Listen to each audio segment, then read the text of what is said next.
गाड़ी को ग्लाइड मैं कर रहा हूँ और फील गवर्नमेंट को आ रही है, ऐसा कैसे?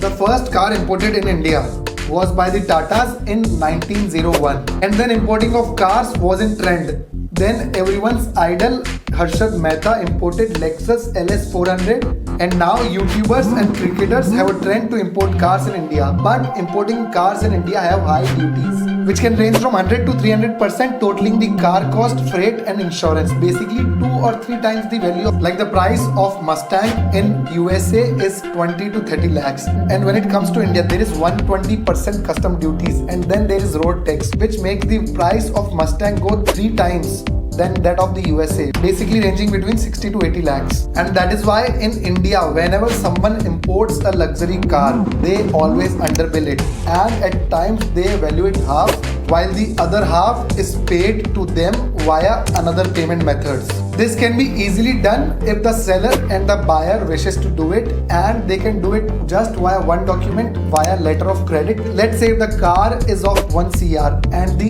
LC shows, the letter of credit shows that it is only of 50 lakhs. Then during the time of import, the documents will be based on the LC value, the commercial invoice, the bill of lading and the certificate of origin. And if the LC matches with the commercial invoice, there are zero chances of question with any authority.